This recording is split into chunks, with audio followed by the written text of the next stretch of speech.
What up? It's your boy RPG. Red, purple, gold. Kilos. Panoramic roof. Bitch, I'm red, purple, gold. RPG. My strength will never fold. My heart is never frozen cold. I'm the best. Yeah, that's what I've been told. 1, 2, 3. My voice has been freely sold. Luxury of my life is all I know. It's all I know. But I will never sell my soul. Never sell it. I won't judge if you slide down the pole. Ha! I can see the whole sky and the stars underneath my panoramic roof. In my life, I place first on your last.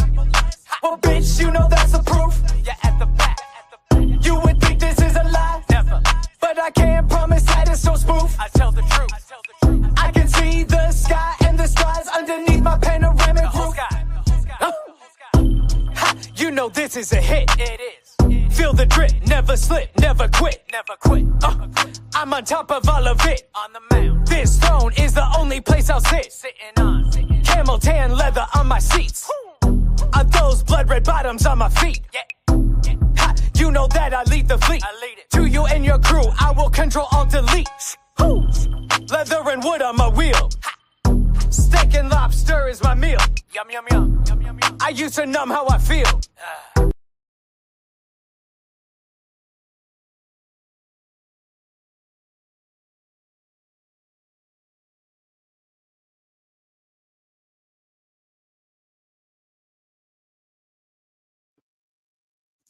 Hey, what is up, everybody?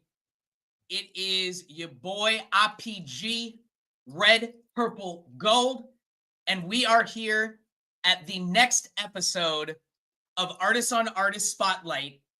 And tonight, the spotlight is going to be on H3llbound, and we'll bring him up here in just a minute. But I just wanted to be able to say good morning, good afternoon, good evening, good night, regardless of where you are joining us in the world. I hope that you are having a fantastic day.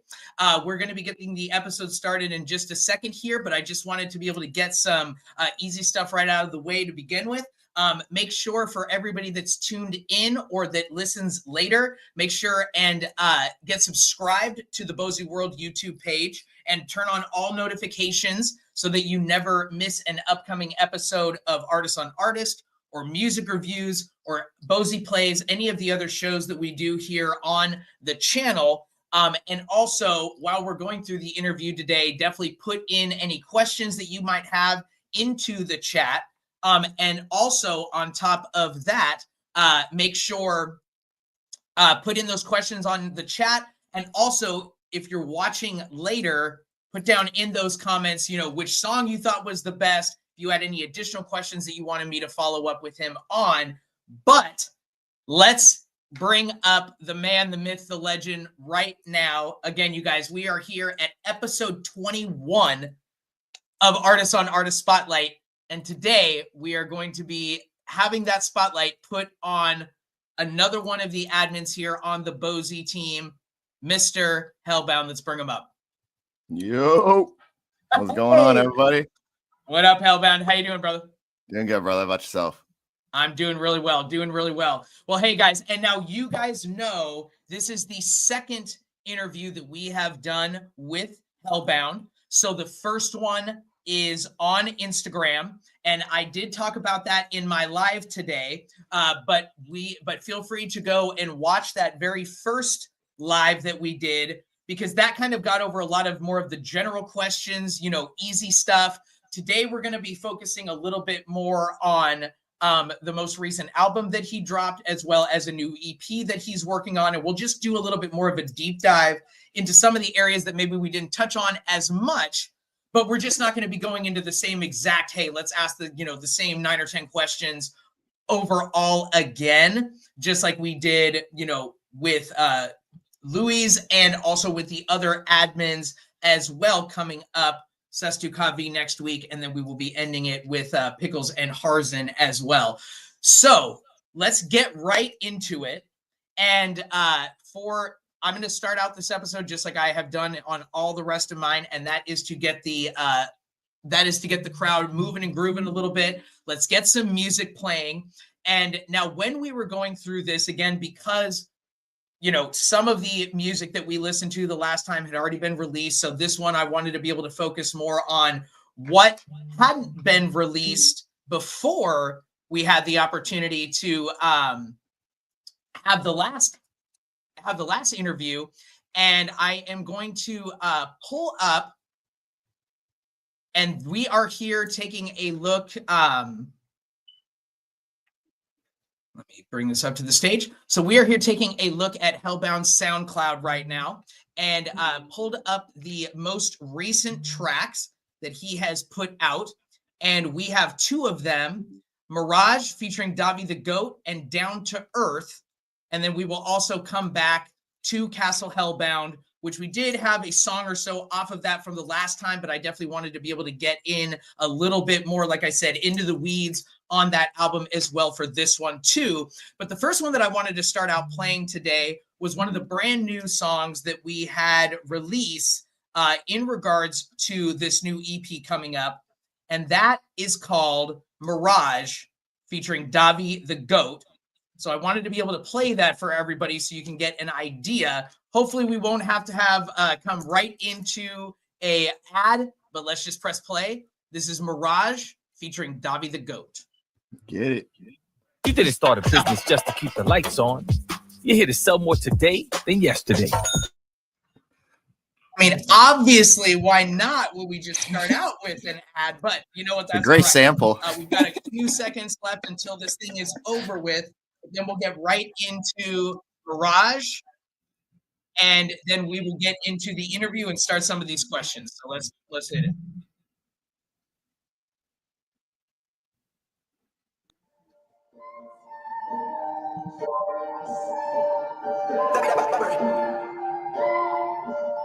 You could afford me. Most of the time, I'm just chilling by myself, I'm getting high. And sometimes I might pop something to feel good. I know I probably shouldn't, but I still might. It ain't hard to understand what's understood. Most of the time, I'm just chilling by myself and getting high. And sometimes I'll pop something to feel good. I know I probably shouldn't, but I still might. What's understood don't gotta be explained to me. I get it, trust me. If I knew it was all a mirage, I would have covered up my heart. I should've known from the start.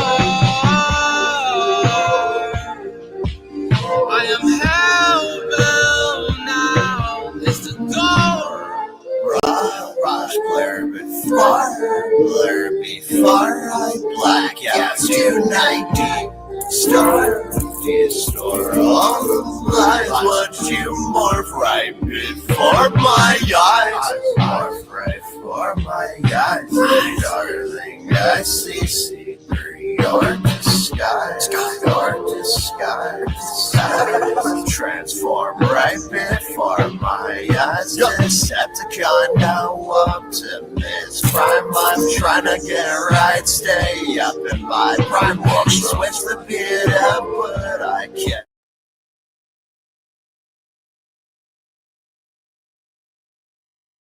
All right, guys, come on. You know how I got to do it. Just a little bit of a tease to be able to get you into some of H3llbound's music. And guys, we're taking a listen off of his SoundCloud. So definitely after we get done with the interview, make sure and go right over to H3llbound's SoundCloud. Take a listen to the new songs. Take a listen to H3llbound, any of his old albums as well. But H3llbound, I know that you and I were chatting about this song a little bit before we had started the interview. And I just absolutely love this song, you know, specifically because I love, you know, when you do, you know, have more of like the singing ones. And this one sounds, you know, in a way like you tried some different things in regards to how your voice came across. But also with Davi, I just love your dichotomy together about, you know, because when he says that very first line in the song, he almost has kind of like this like the artist that I'm thinking of is kind of, his mind is blanking on me right now, but it's like he just has this beautiful voice, and then you come in there with just that uniqueness of your voice as well. So tell us how this partnership kind of came about. How did this song, kind of get, created and into the world, and just give us a little bit more, general info on this track directly. No, so I mean, I've known Davey the Goat now it's probably been like over a year or something like that. Like he's a really cool dude. He used to run like that chat, The Collective. But yeah, no, I mean, we just been like supporting each other on Instagram like for a while, like listening to each other's music and all that. And he just randomly hit me one time in a comment like, oh, like we should do a track together, like it'd be kind of cool. So I was like, yeah, I think that would be cool because we kind of have like different styles. So yeah. I ended up thinking like, okay, so like listen a little bit more to some of his music to be like, okay, let me kind of see like a vibe that maybe I feel like we could both kind of like, play off of. So I was like, okay, I think this was like a cool beat that I ended up finding. So I ended up just kind of like putting my part on there, just kind of just fucking off. I was like, all right, Mirage sounds like a cool name, because I just ended up sort of just writing it as I was listening to it. So cool. Got my part done, and then ended up sending it to him like literally within, I think it was like the next day he ended up sending it to me, and like I was like, yo, this shit's fucking fire, bro. So wow. Nice. Yeah. So then let me ask you this, and it's not just more so in the sense of, you're getting the song put together, and now you have it out, live where people can go and listen to it. Did you decide to put him as the first artist that you hear once you got his part, or had you already kind of pre-decided like, okay, it's your track, but I'll be but I'll put you as like the main thing that we hear first, and then I will be the follow-up after the fact? Or was there kind of like a back and forth? Like how did the two of you come to that type of a decision for this direct track?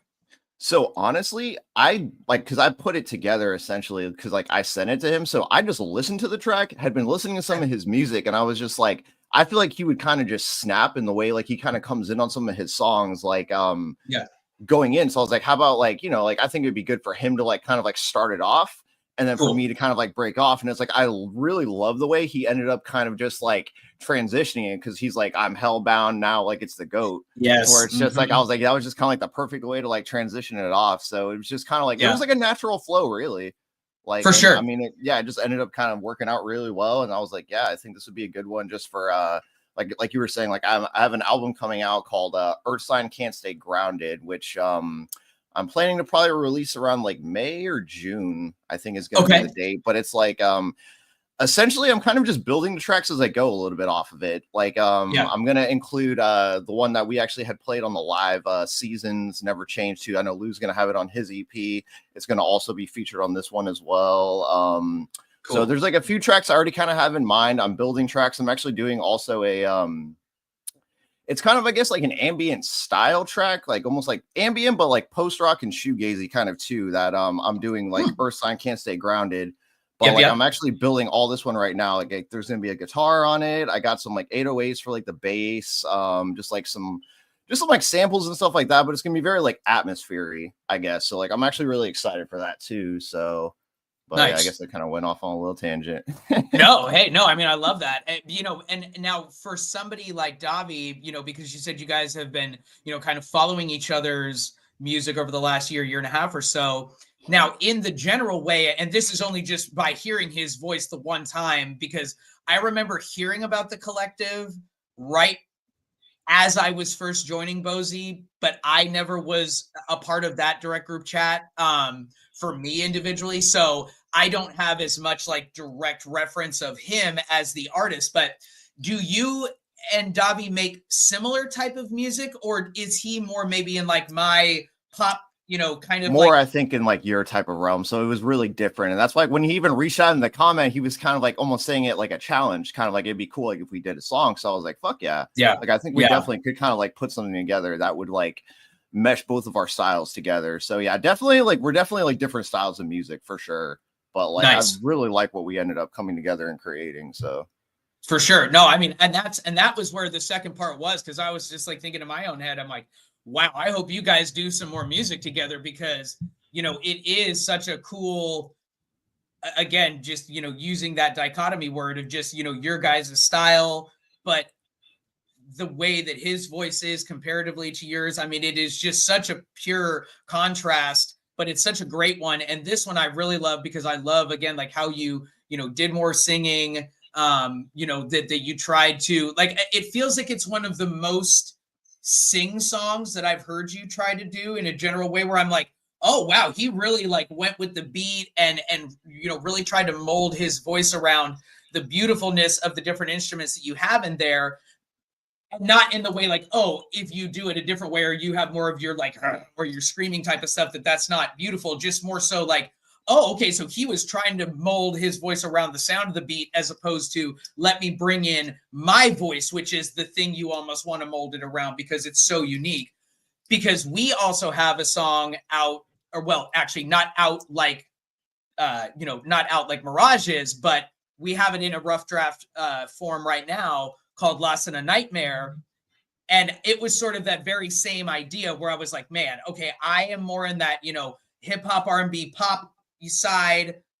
You are in this awesome, like, much more dark rock, vibes of that different side, like of that different kind, but you can go to all these different levels where it's like, okay, I can be the sing rock guy, but I can't be the screamo, blah, blah, blah guy. Like, that's just, my voice doesn't mold as well to that.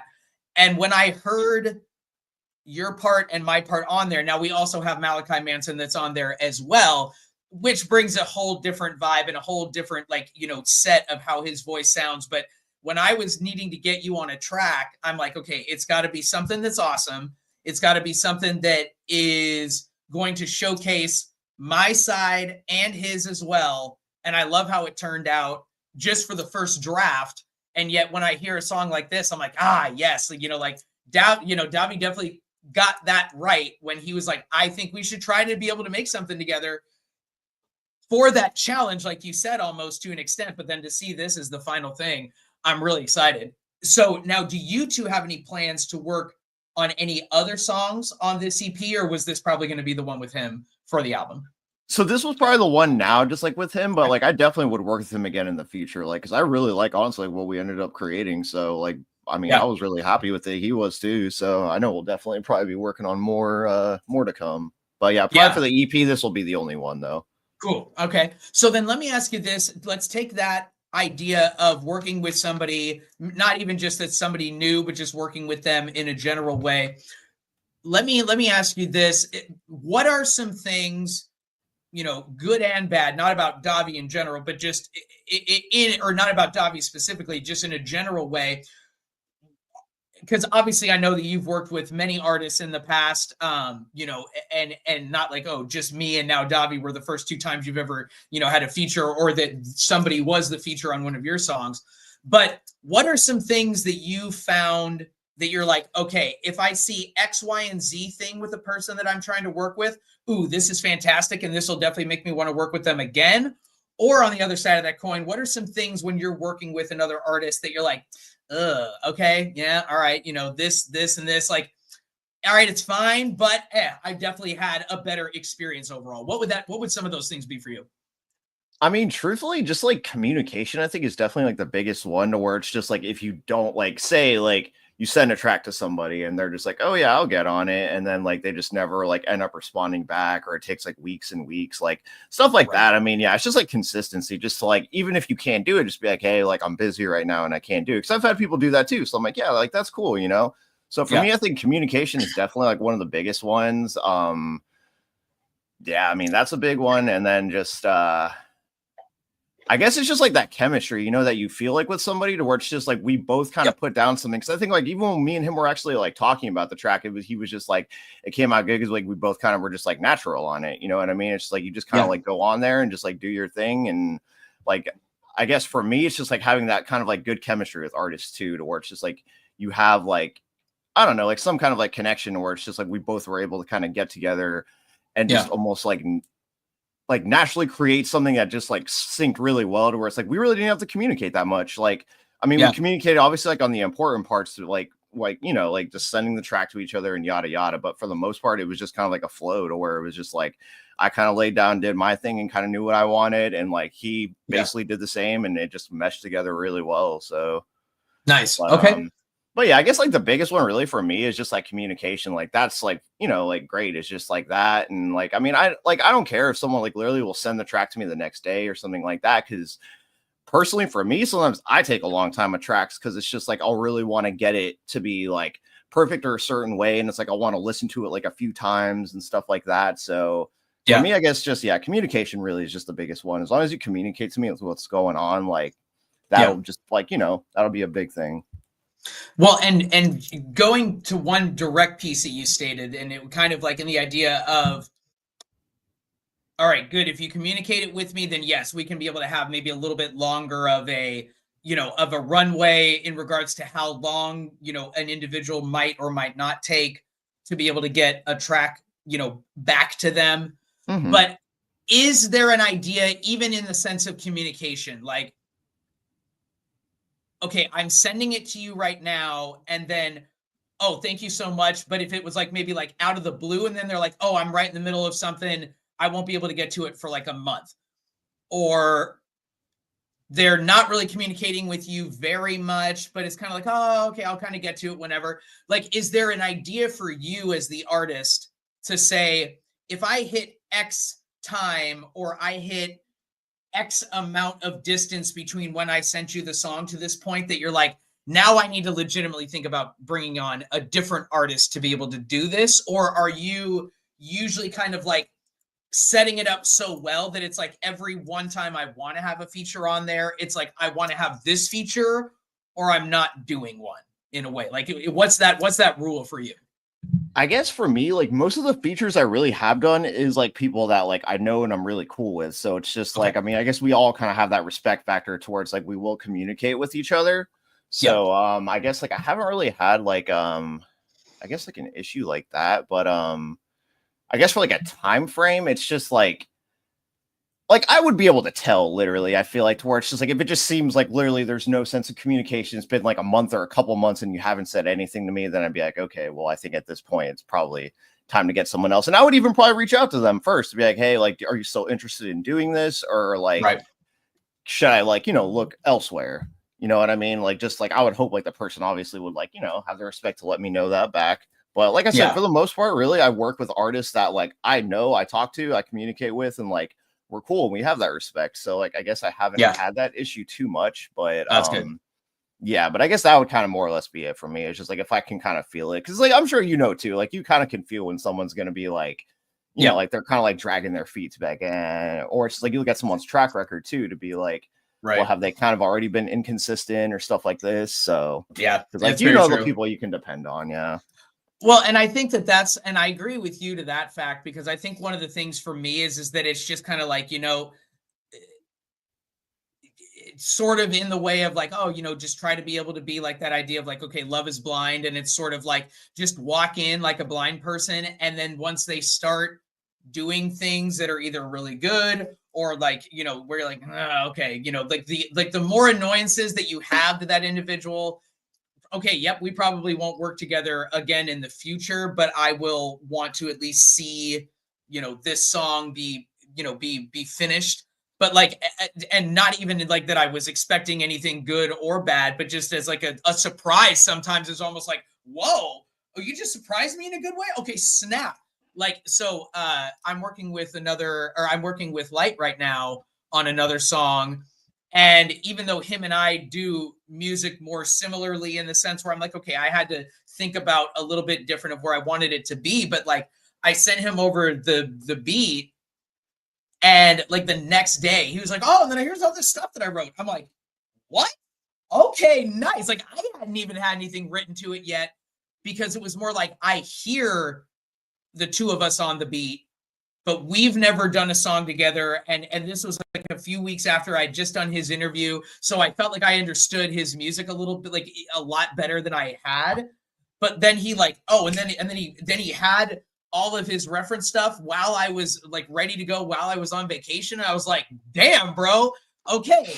Even if I had no like expectations of how this was going to go, like you are definitely setting yourself up for a lot of future moving into, tomorrow or the next day or a year from now, whatever, because you make it so easy to be able to work with you. And I agree with you to that standpoint that it's like, oh, sometimes it is just a little bit of a see how it is. And, hopefully they just send you back what you want and what you need. But then on top of that, like when I heard your stuff for the first time, before I had it put into the song, all I was hearing was just your voice with the reference of the beat behind it. And I'm like, okay, I come in with saying something. Oh, and here comes H3llbound into his part. I was like, oh my God, this is so good. So it's like, you can hear it a lot of times too, where it's just like, oh man, this is exactly what I wanted. And what I was hoping he was going to give me was this. And then you gave me that. And then I'm like, oh man, this is so awesome. Because I heard what I thought that I would. I heard the great contrast and I love the song. And so it's like, oh man, yes, like I love that. So then if we're taking a look at the new EP and let's see, Earth Sign, Can't Stay Grounded. Mm-hmm. Okay. So the last album that you came out with, which released, and I think it was January in 2025, but was H3llbound. And when I was going over that album again to, get ready for this interview and then listening to these new songs as well, that one has 9 tracks on it for that H3llbound album overall. Is the EP or this new album that you're working on, do you want it to be smaller in the amount of tracks that you have? Do you want it to be larger or kind of right around that same, amount? No, honestly, that's a great question. Like, I'm kind of like figuring it out now. Okay. Because the thing is, like, when so I originally actually released H3llbound. It was like an all platforms release. So it was like that's Spotify, right, all that, yeah. And that was like done in like April of like the prior year. So when I ended up doing the SoundCloud one, I actually like added an intro onto it, which made it into 9 tracks. Because originally like the old one was like 8 tracks. But okay. I guess what I feel like with that is what I'm trying to do differently with this one is I'm trying to release more of the tracks as singles towards just like, I feel like people are going to have more time to actually like individually kind of hear the tracks. Cause sometimes like you obviously the type of person who's going to go through a full album and actually listen to it. But I feel like a lot of people don't do that sometimes. So it's just like me personally, I do like to actually build albums towards just like, when you listen to it, it's kind of like comprehensive, the where it's just like from start to finish, like everything was kind of like articulated. But at the same time too, like I'm just kind of thinking about like listeners and just like, just like how things have gone in the past. So I'm like, how am I going to be able to kind of just get more like actual like listens on these tracks? So I've been kind of like breaking it up more into like singles just to like kind of see like what kind of reactions the tracks get too. Cause like I'm starting off on SoundCloud, like I may end up like putting it on all platforms, you know what I mean? But like I kind of want to just see like how the songs and the album kind of performs. But as far as like a length of it, I think I may possibly make it like a little shorter, but not like too much crazier. Like maybe like 7. I might do like 7 tracks, honestly, for this one. But it's like at the same time too, it's kind of building itself. So it's like I don't want to like limit it to be like I only want to do 7 tracks, because if I end up creating say like 10 tracks or something like that, I'm really happy with, and I'm like these cohesively fit together, I'm gonna release it like that. Because at the end of the day, like I do this because like yes, I want people to hear the music and all that. But like I do it because I enjoy it, and like I like to see just like like my vision come to life. So it's like if my vision is 10 songs, it's gonna be 10 songs. If my vision is 5 songs, it'll be 5 songs. But like I just want to like like stick to like what I actually feel is gonna be like the best version of the album. So, but yeah, roughly right now, I'd say probably around like 7 tracks would be like what I want to kind of keep it at. Nice. Okay. Nice. I like that. And now we did actually get a question in from Sicario. So I just wanted to be able to, because I do have another question that I wanted to ask on top of that, but I wanted to take a pause for this because one of the things that is more difficult on this platform than on Instagram, where they actually had the little question bubble and you could just go back to it and come back to the regular thing. This one we had like Louis had to let me know, oh, hey, we have a question from Sicario. So that's why I wanted to make sure and get to it. So he says, H3llbound, would you do any different type of rock, like death metal or heavy metal in a general way? So feel free to, the floor is yours.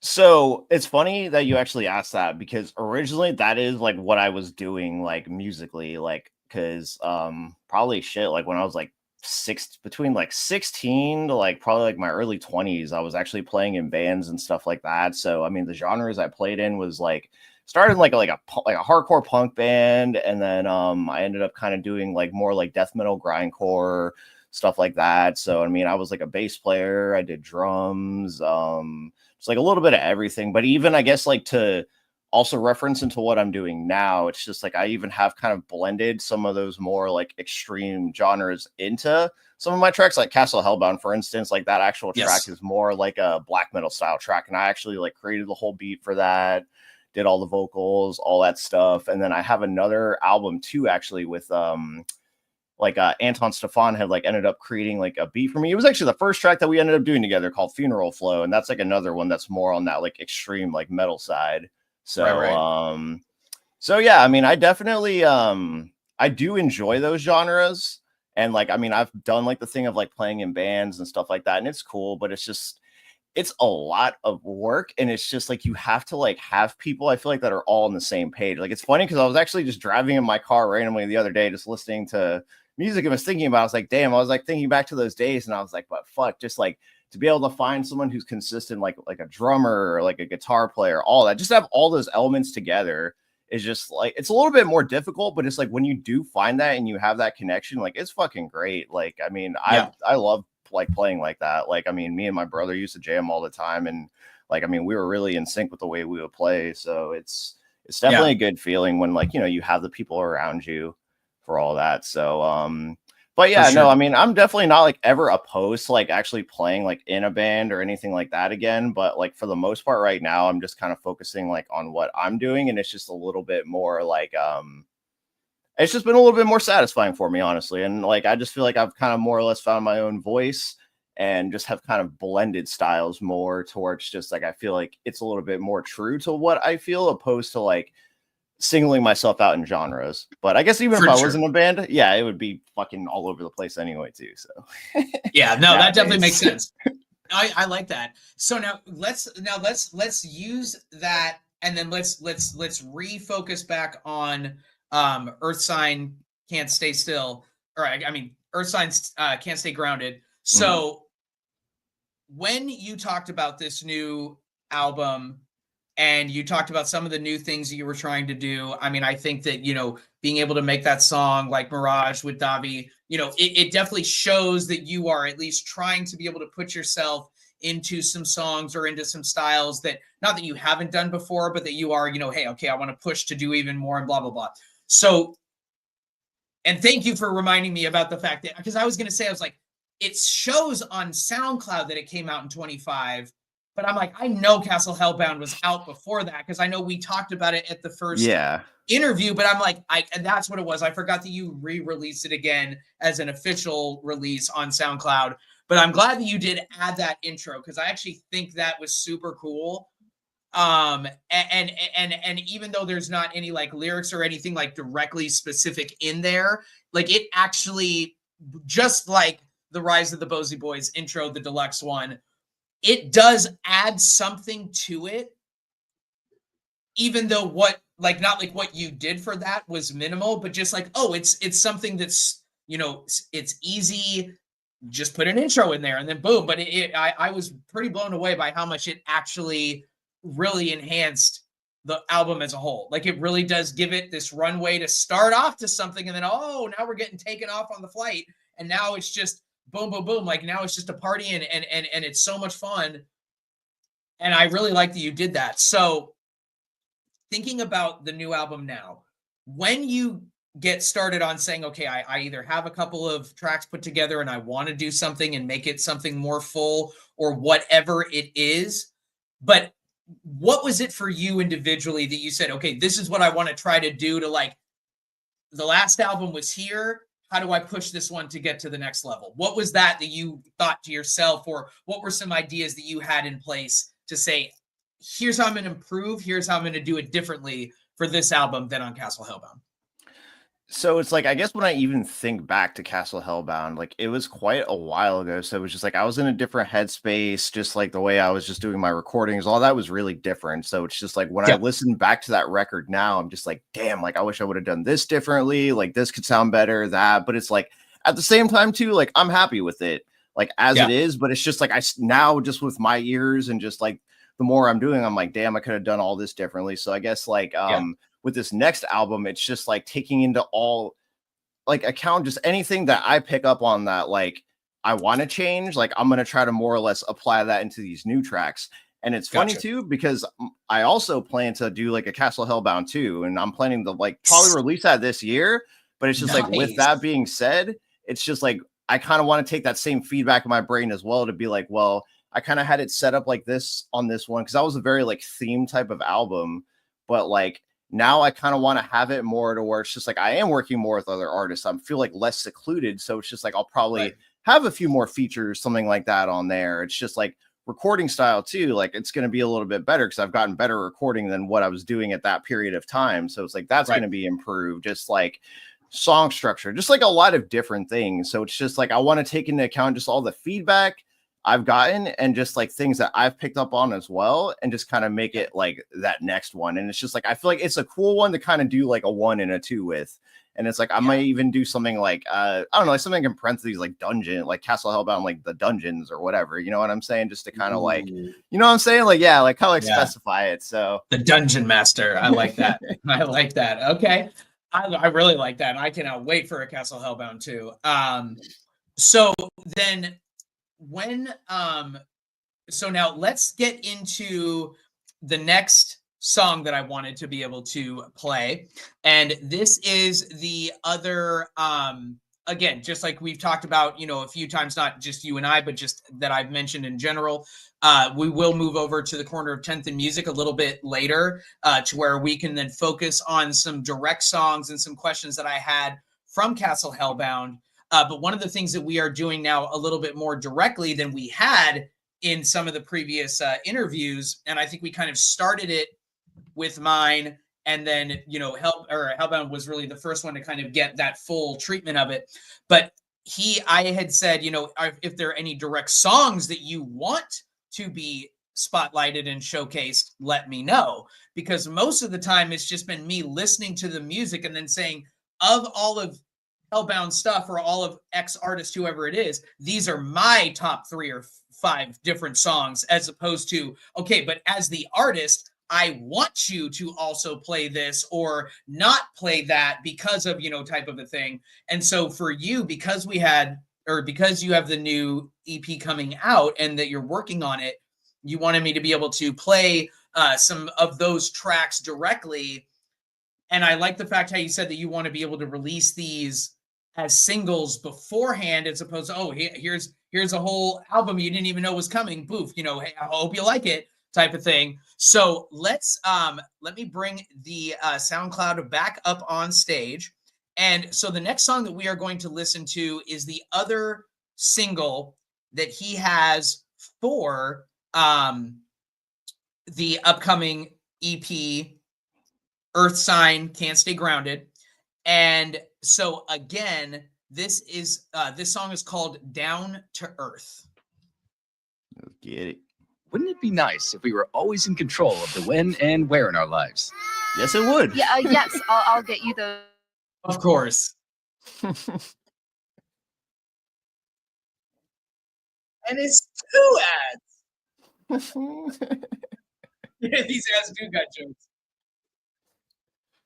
All right, guys. So we will get to the song as soon as we get through this second ad here.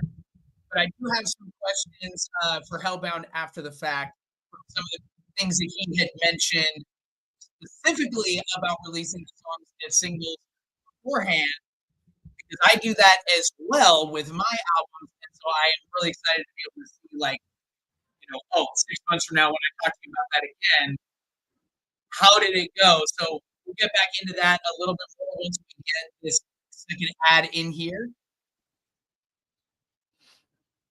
2, 1.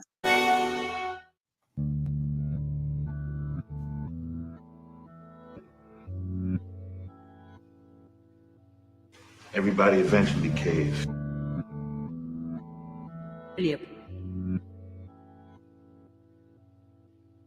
Bridge, you can't bridge the gaps between. Bridge, you can't bridge the gaps between. Burn that bitch now, bridge you. Bridge, you never build that gap between. Happiness and suffering. Let me tell you something about myself. Now go! I'm not a superstitious sucker like about 90% of humanity. Bridge can bridge the gap between.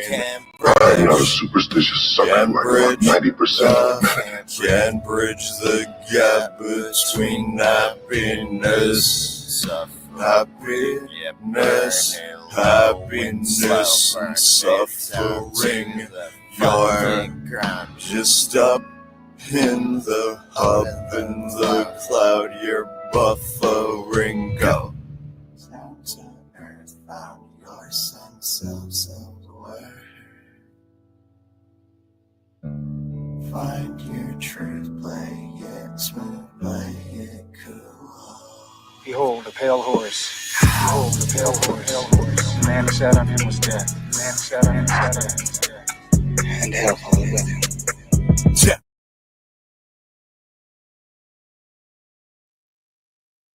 Hey guys, so again, just a little bit of a tease there for you. But this is also another one of the singles that was released for the new upcoming EP. And again, that song was called Down to Earth.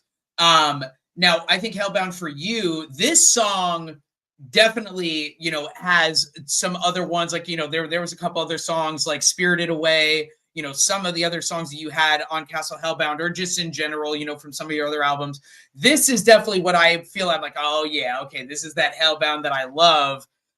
You know, just because it's you, and I love the, you know, this is where I'm like, oh man, like this is when I get to tell people like, oh, listen, you haven't heard a voice until you've heard somebody like H3llbound, because it's just, it's the most unique thing. It's so good.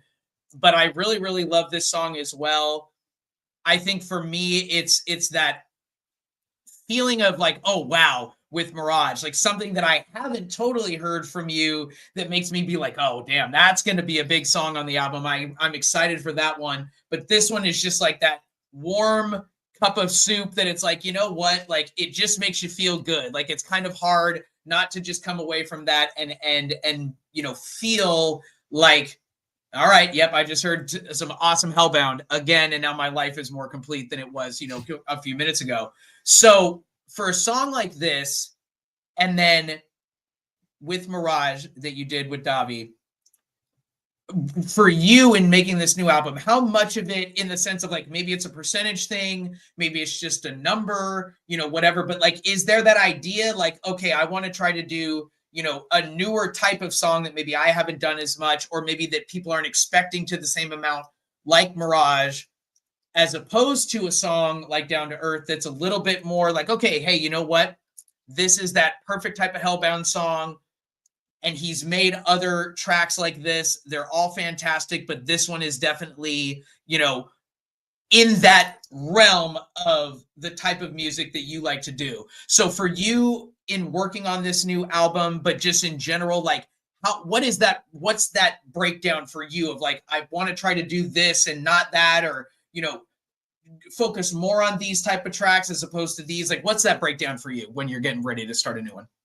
So for the most part, I guess I'll kind of just like feel it out to where it's just like, how does the album transition towards just like, I feel like a song like Mirage, I could end an album on that just because of the way it is. Like, it's just like the perfect one to kind of end it on, towards just like Down to Earth. I could see that as something towards just like, that could almost be like after an intro, or like a way like the album could start. Cause it's just like, this is kind of the way, like I normally like, you know, like you said, like that's more kind of just like the general style I do. But I guess as far as just like a breakdown of like styles I would want to do on an album, I mean, sometimes it's just like, yeah, I guess like with this one, I've been picking more like beats that are kind of more like alternative rock style and kind of like shoegazy. But then also too, it's just like I guess I'm kind of going for like ambience on this album, because it's like the beat that I picked for Mirage, like it's very like ambient and kind of like spacey, I feel like, and just sort of like there's just something I really liked about it. It's where it was like, it drew me into where I was like, damn, I really like this beat. I want to do something on this. So,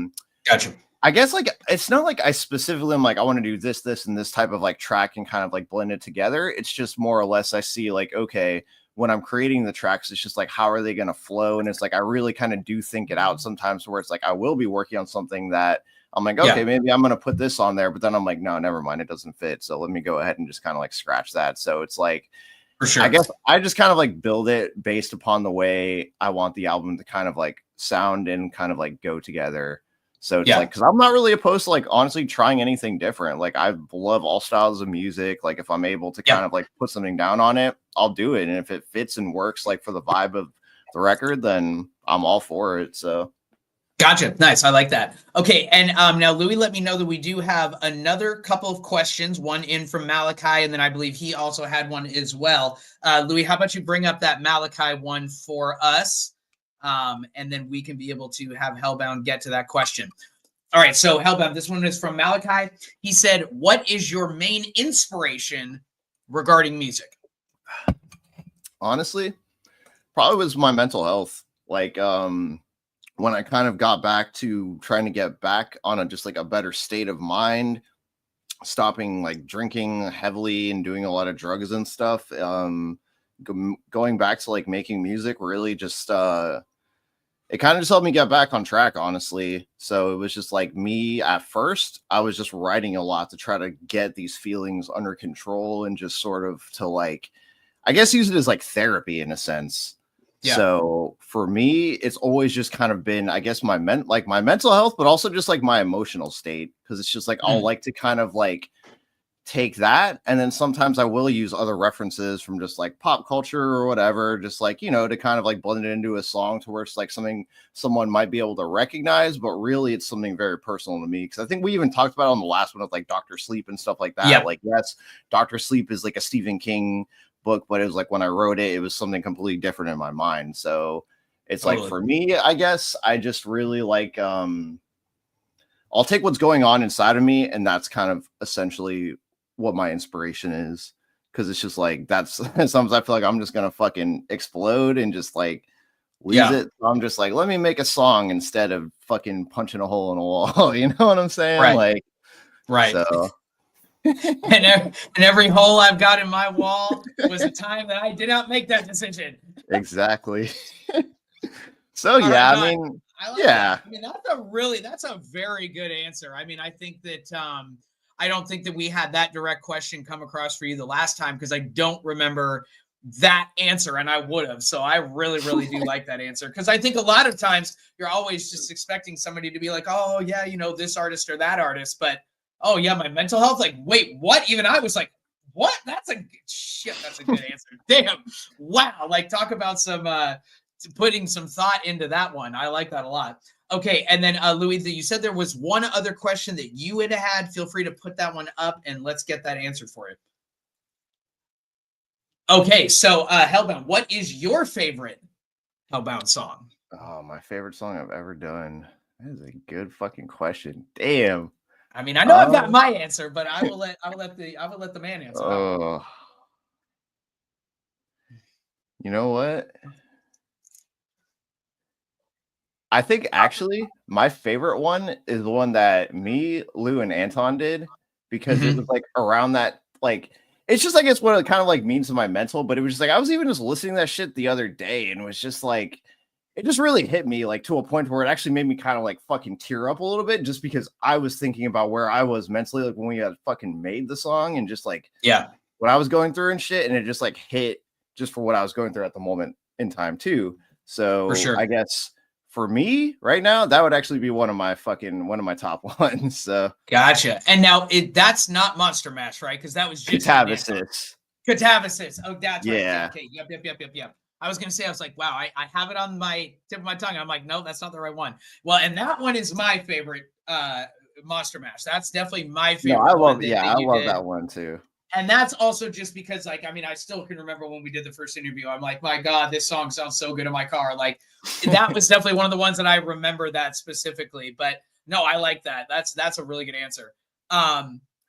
Okay, so now let's bring the focus back again to the EP for a little bit, and then we'll head over to 10th in Music. And then I have some questions on, you know, the first 3 or 4 tracks on Castle Hellbound that I wanted to pick your brain on. But one of the things that you had said before we got into listening to this next track that I wanted to be able to come back to was you talked about releasing these songs as the singles before the release of the album. Are you thinking that you want to be able to release every individual song as an individual single before the release of the album? Or is it you want to do your top 3 and then the people will still have another like maybe 3 to 5 to listen to that haven't been released? Or is it going to be every song regardless of how long the album is? No, so definitely what I'm gonna do is like what you said. Like I'll probably like if I do like 7 tracks, like I'll probably do like 3 or 4 as singles, and then the last 3 will just be kind of like when I'm like collectively and like I'm dropping the album. So it's like you kind of get to see what it all is, but then it's just like beforehand, people kind of get insight into like what it's gonna sound like possibly, you know what I mean? But then you're gonna see collectively all together what it is when all the tracks are released. So yeah, I'd probably say like I'll probably do about like 3 or 4 singles, and then after that it's gonna be like the full drop.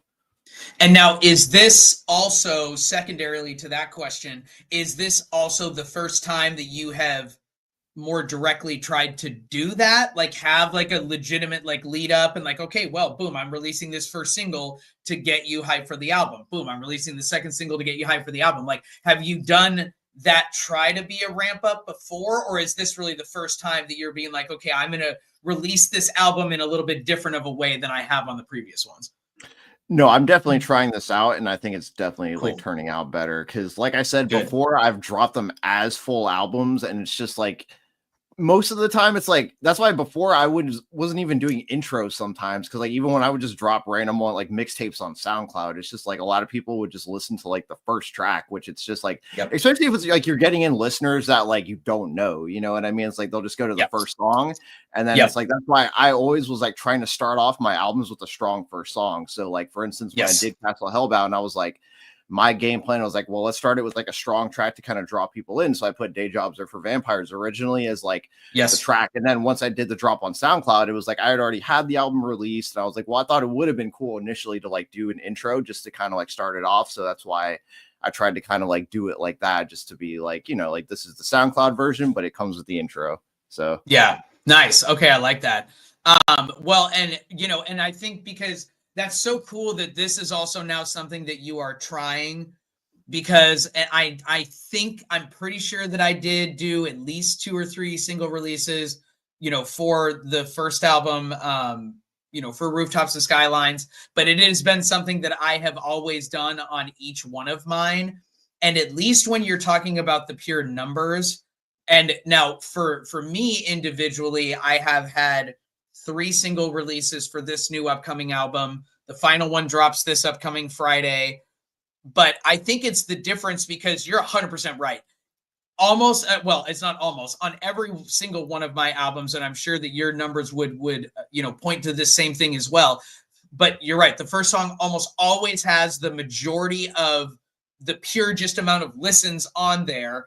And you can almost just go down the line and be like, as you start getting closer to the end of the album, oh, just a little less, a little less, a little less. And there's always that idea that like, yes, you're probably right, that people are just really like, oh, well, let me start listening to this, boom, boom, boom. But maybe they aren't that level of the fan. You haven't, you know, attacked them enough to where it's like, oh, now I'm going to sit there and stay for the whole album.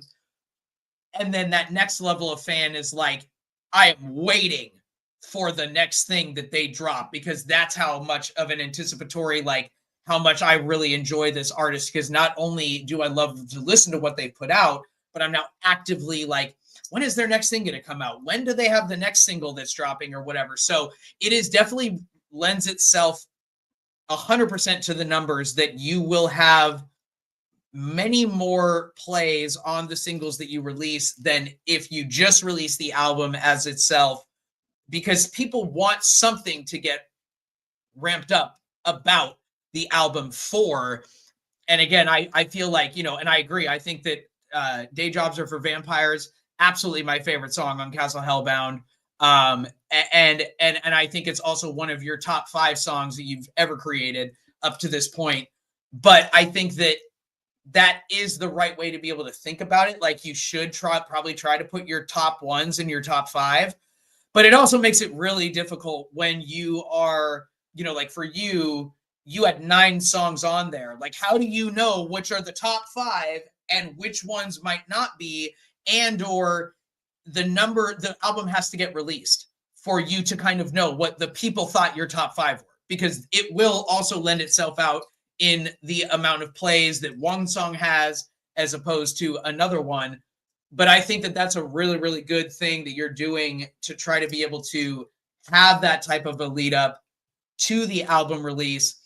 And I would almost, in addition, like recommend, kind of like what I'm doing in regards to like the music evolution, like have another secondary thing that's like underneath that's still giving them like a lot of cool info, but yet it's not just solely about, the music 100%, or it's not only just a single release that it's like, oh, well, hey, here's the original beat. Here's when I got on it. And now evolve into the final song. Boom, here we go with that. So I would almost recommend that too, for the simple fact that the people can get attached and really love the music that's coming out, but also by doing a secondary thing, maybe they just get attached to you a little bit too. Be like, I really maybe haven't listened to the music yet, but I love what he's doing with these little skits or blah, blah, blah, whatever it is. So I think that all of those can be good ways to get people more connected to you as the individual, as well as attaching to you as the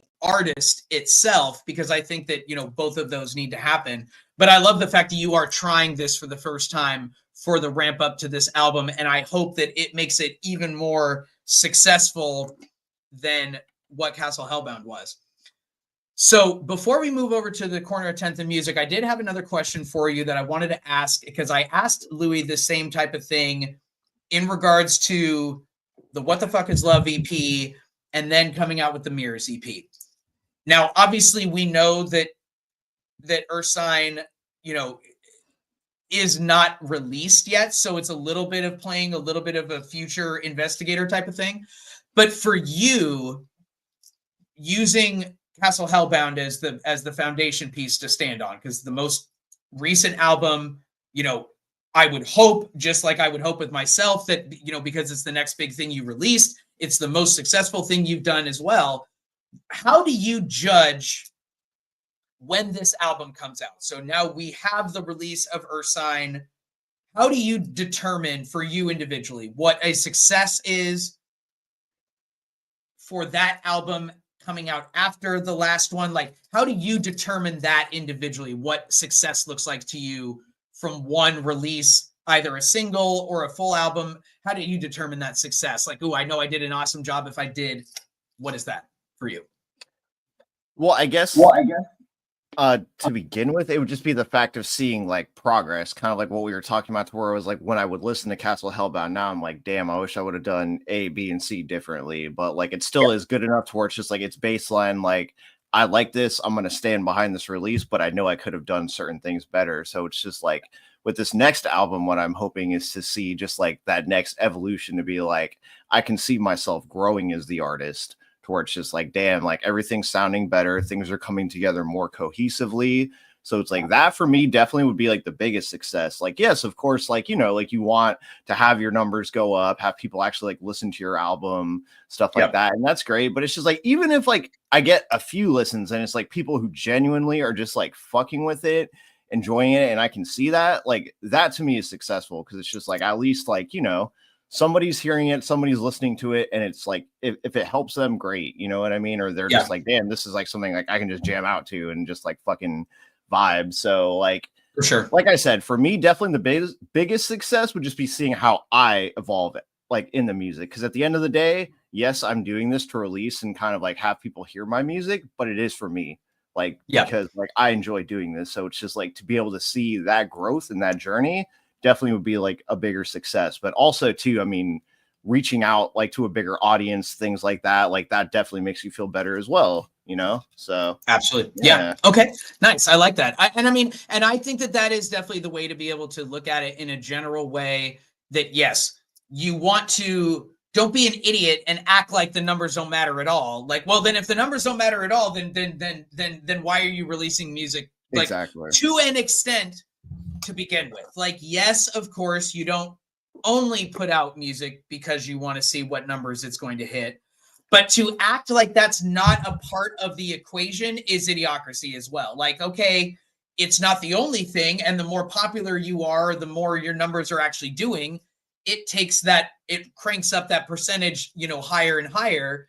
But I think that it is just as important to have your own internal metrics that don't have anything to do with the numbers per se. That is like, okay, how am I improving? Do I get to go to sleep at the end of the night feeling good about this? Do I get to, do X, Y, and Z? And yet I look at myself in the mirror and I'm like, all right, good work. Like, that I can still view that person as the same person. And yeah, if you sell yourself out to the man, like, hey, you know what? People have definitely become successful in doing it, but monetary success and internal success are not the same thing. You could be the most loneliest person in the mansion. Well, I hope that mansion tucks you in at night really well. And it doesn't. But it's not like, by just releasing the album or anything that also tucks you in too. But exactly. It is about that internal, like, okay, looking at myself in the mirror as a man, I feel good about that product. I feel good about what I put out. I feel good about what people are listening to. That is also just as much half the battle as it is when you're talking directly about the numbers as well. So I love that you kind of focused on that, because I think that you will drive yourself crazy if you feel like the numbers aren't where they want them to be, or just in general, that if that's where your sole focus is on, then maybe you won't see any of the little wins that you had getting up to that point, and the whole album is a failure if it doesn't reach this number that you need it to or whatever. So I love that you talked about that. So let me change this background up. All right, guys. So we are now here at the corner of 10th and Music, and we are going to get a little bit more in depth into the H3llbound album. Now, I know that we did play, I think, maybe a track. I think I might have played Day Jobs Are for Vampires on the first interview, but I wanted to be able to go a little bit more in depth into this album in specifics. And one of the things that we had talked about on the last interview, and this was also something in a general way that I still am very much like, oh, wow, okay, that's so cool that, like, you were able to do that. And I think you said that for H3llbound, that that was a beat that you made the whole way, but you had also made a statement that, oh, okay, some of the beats are just beats that I'm able to get online, free beats on YouTube, or, maybe I am working with a producer on this, whatever. And so one of the things that we talked about was how, oh, I might find that beat and then create a song from that. And I guess in my mind, and it obviously was completely wrong, but I was always like, oh no, if you do rock music, you have to do live bands the whole time. Like, how are you making that drum pattern if you don't have an actual drummer making that drum pattern for you? Because it just always felt like a drum pattern in a rap song is just meant to do one thing: keep the time. You're not trying to put in a bunch of fills or paradiddles or anything like that, and just using the drums as a specific example, because I play those as well. So it's like, when I think about myself playing the drums, I'm like, yeah, I would never want to play the drums for a person that was only doing hip hop and R&B music, because how boring would that be? But yet when you're on a rock song, you get to do the whole thing, and then, oh, we're going into the chorus. Gosh. The two crash cymbals, like bam, boom. Now we start this whole new thing. So I thought that was really, really cool that you kind of gave me that new knowledge. Like, oh, no, it's about, yeah, you can be able to just go and find these beats and be able to build a song exactly like you would do on more of the hip hop and R&B side. So I wanted to be able to start out by playing Day Jobs Are for Vampires. Then we're going to go to H3llbound, and then Spirited Away. We're going to focus on these three, because there's an aspect in each of them that I want to be able to talk to you about when you are getting a beat, when you create a beat, what goes into that about how you are going to do the song in terms of your voice, putting that into the microphone, and when do you choose to make these type of, like noises or different, like what you're going to do with your voice. So these three are going to kind of give us a little bit of a general foundation of all of the different type of stuff that I feel like I hear in this like amalgamation of H3llbound, and then go a little bit more in depth into how these ones were put together. Let's hope that we don't have 14 more ads for these ones as well. We probably will. But again, let's start off with this first one. Day jobs are for vampires. And again, you guys, like H3llbound said, for the release of this Castle H3llbound album on SoundCloud, we do now also have the brand new intro for Castle H3llbound as well that was not there on the release that he put out on all platforms. So just as a little added bonus, you're getting a little bit more when you come to SoundCloud on top of just being able to listen to H3llbound as a fantastic artist. So let's take a look at this. This is called Day Jobs Are for Vampires. AT&T presents A Straightforward Moment. Your wine. Thanks. I'm going to say it's good, despite knowing... I was hoping at least one of these you wouldn't get one. Like, come on now. Be straightforward. Oh, actually, yeah, Louis, you are 100% right. Me on the drums. Let's see, who was it? Liz on keys, Louis on the Nah, we gotta have a fucking Bozy band. That shit would be crazy. Where the kid is presented with is when you grow up, you you can join the army, you can go to war, you can get a gig working as an engineer, become a vegetable, and drive to work in your own car, your own big metal box.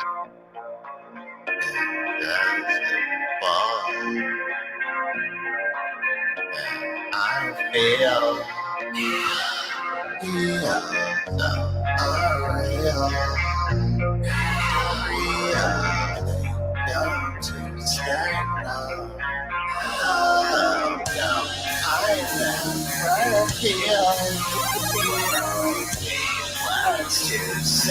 you're probably gonna die that way.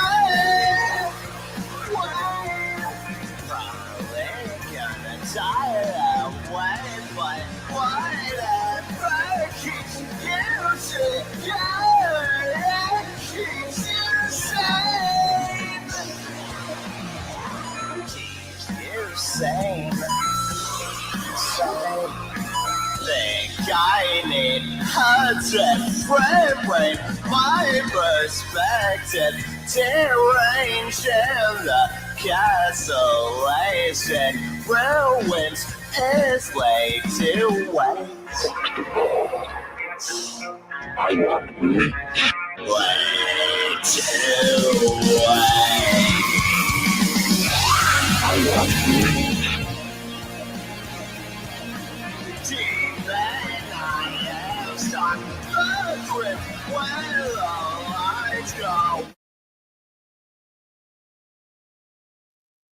All right, guys, come on.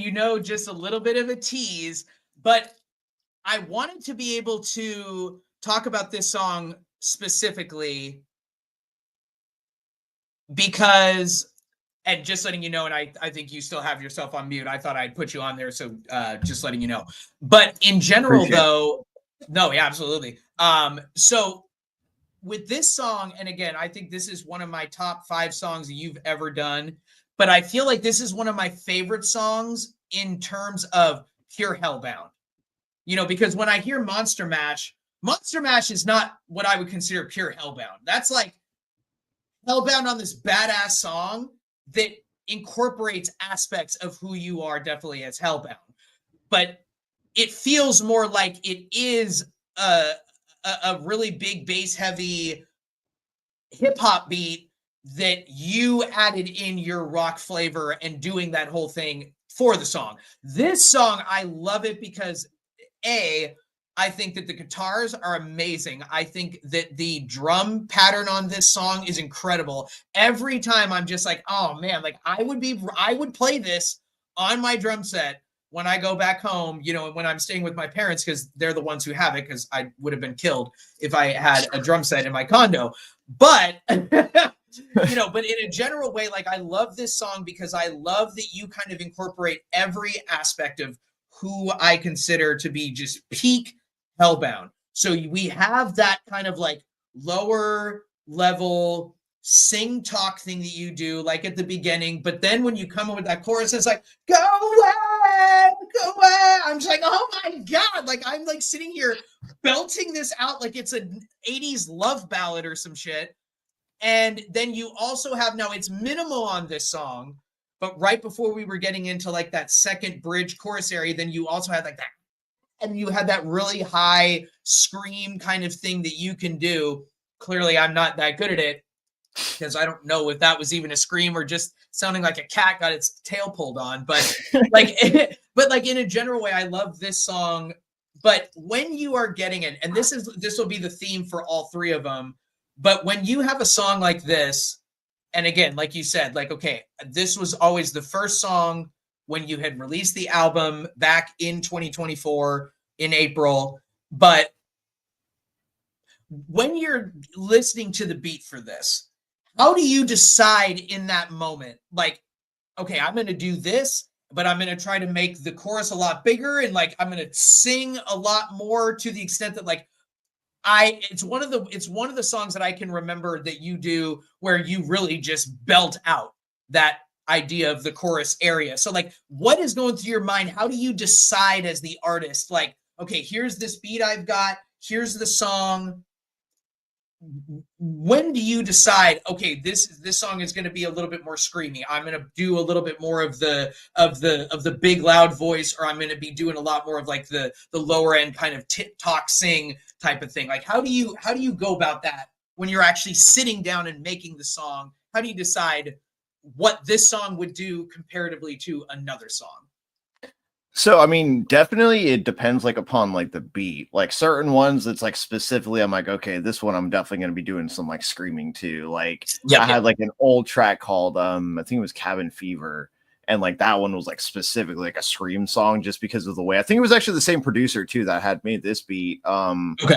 But it was like, just like the way the beat was, I was like, okay, this one I want to do like this style, because like it just kind of like meshes perfectly. But with this one that I found, I really enjoyed it because I felt like, yes, it did have a very rock vibe, but like I was able to kind of like blend like a lot of different elements into it, where I was able to kind of have like a rock vibe, but also like an extreme metal vibe. But then there was like singing vibe to it as well. And then, I mean, I included like crazy, like just like trippy samples and stuff like that, just to kind of like all like bring it together. Because, yeah, no, I really, honestly, that was probably one of my favorite ones to create on the whole fucking album. Like, that one that was like the first one. I think I dropped it on SoundCloud before I actually had released Castle Hellbound as like a little like teaser, because that was one that I was really happy with.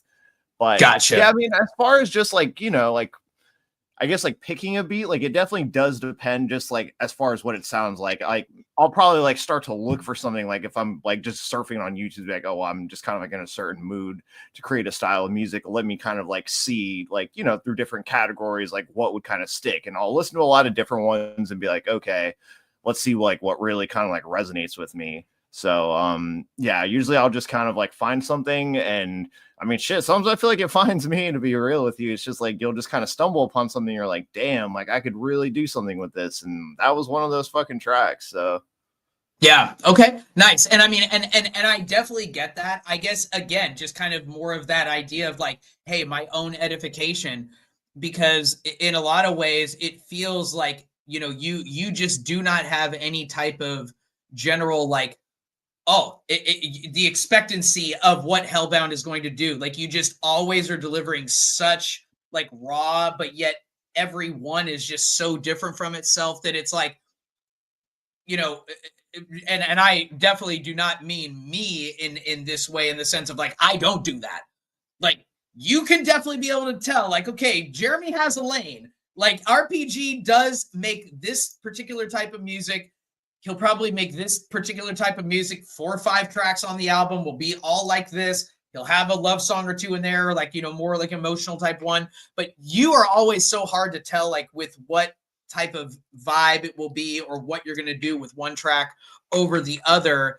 But I think for me, and just like you said, you know, with this song as being one of your favorites, there is just something about this song that is just so like complete to me. And I just absolutely love it because it feels incomplete in the sense of like, to this type of music, it just gives you a little bit of everything that you would want to hear in a rock song. And I absolutely love it. But I guess it was also a little bit more like, you know, do you already have in mind how you want your voice to sound before you're getting in there to start a new track? Because again, that uniqueness and that incredible sound that your voice can do in a lot of ways, where you can go really, really, really low with it. Like, you don't really realize it because just your general talking isn't in that low registry, but it is crazy how much you can really like turn on that really deep vibrato, where for me, I'm usually more like, oh, I would need it up here at the boy band staccato level. Like, let me keep my voice higher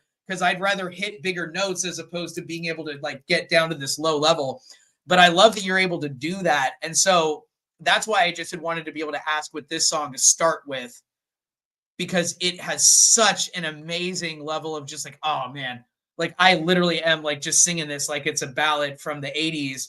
But that brings me on to, and let me get the stage back shared again. So that brings me on to the next song that I wanted to be able to highlight. And that is actually Castle Hellbound itself, the name of which the album is made off of. And actually, before I do that, let me ask you one other question, because one of the things that I find with your music that I love is the titles that you have for your songs. So again, and in that feeling like, oh, okay, yeah, you know what, day jobs are for vampires. What does that even mean in a general way? But yet it's so cool and like this random, but yet not random. Like I don't know what it is, but it's like it's very much this thing where I'm like, man, I wish I could be better at naming my songs in this sort of unconventional way. But when you are sitting down to write, do you start with the title and go from there to give you an idea and a theme about what you want to do? Or do you just start writing and then the title comes after the fact?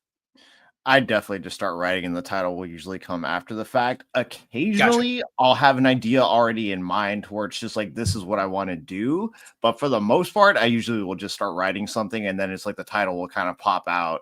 And it's like sometimes I'll just have a track already finished, and I'm just like, damn, it's a demo untitled, because like I'm still trying to think of like a fucking title for it. So right, like, and then occasionally it does come to me, and sometimes it's not even in the lyrics. So I'm just like, because I'm like, oh, this would be a cool one. And then I'm like, fuck, I wish I would have included it. And then I got to roll back into it. So nice. Okay, I like that. All right, so then let me bring this back up on stage, and again, we are going to take a listen to Castle Hellbound. And then I do have another question on top of that one based off of your last statement. But again, let's take a listen to Castle Hellbound. It's tax season, and at LifeLock, we know you're tired of numbers. But this one... Let me see how many. Let's see how many we have to listen through this time. Oh, of course, one of two. Well, you know, there we go. But Hellbound, so something to think about when we're getting ready for these next ones is the name of this track based off of the name of the album as well. So I want to get into that a little bit more once we get done listening to the song, because I love the fact that you do name a track in the album as the name of the album itself. Like I do that as well. Not every album, but I do. I have done it. I really do like it when artists do that. So again, once we get done with this song, then we will just think about that and put that in your head when we're getting ready to press play here. Gotcha. Not admitted without parent. Only in theaters Friday.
Forgotten for another century.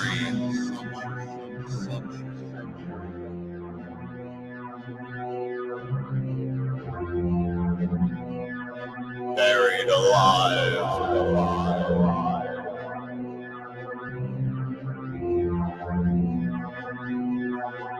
Find me where the